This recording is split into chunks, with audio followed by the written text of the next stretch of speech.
Monsieur Trump, vous vous adressez au monde comme si vous étiez encore le centre de gravité de l'humanité. Vous distribuez les menaces comme des cadeaux toxiques et vous pensez que chaque nation reculera devant votre voix qui se veut tonnerre. Aujourd'hui, cette illusion s'arrête ici, car je ne suis pas venu pour vous écouter. Je suis venu pour vous répondre. Depuis trop longtemps, votre pays confond puissance et permission, influence et domination, leadership et chantage. Vous appelez partenariat ce qui n'est qu'une hiérarchie imposée. Vous appelez aide ce qui n'est qu'un instrument de contrôle. Et vous pensez encore que l'Afrique va accepter ce jeu usé, ce jeu qui a étouffé les souverainetés et nourri les dépendances. Ce temps-là est terminé. Nous ne sommes plus les nations silencieuses que vous imaginez.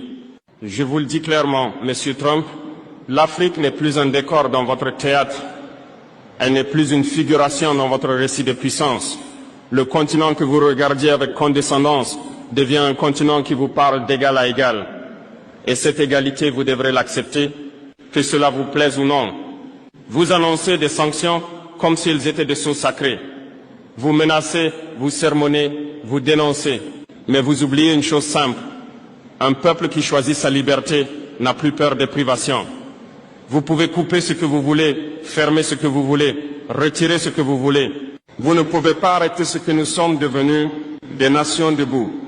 Vos méthodes ont fonctionné autrefois. Elles ne fonctionnent plus. L'Afrique d'aujourd'hui n'est plus vulnérable à vos pressions.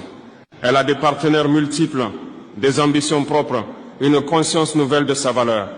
Vous venez avec vos injonctions. Nous répondons avec notre souveraineté. Alors écoutez ceci, Monsieur Trump, car je ne le répéterai pas, nous ne nous excuserons plus d'exister en dehors de votre contrôle. Vous n'êtes ni notre modèle, ni notre maître, ni notre horizon. Nous sommes un continent qui s'affirme et qui ne reculera plus face au tonnerre des puissants. Et si votre politique repose sur l'arrogance, sachez que nous avons cessé d'y répondre par la docilité. Nous y répondons par la clarté. Et cette clarté, c'est la liberté. Monsieur Trump, vos déclarations résonnent comme des ultimatums, comme si les nations devaient plier devant votre volonté. Mais écoutez bien ceci, la souveraineté n'est pas un marché, elle n'est pas une négociation, elle n'est pas un service que l'on vous doit, elle est le fondement même des peuples libres. Et ce fondement, vous ne l'ébranlerez pas. Vous pensez encore qu'elles feront trembler les nations. Peut-être autrefois,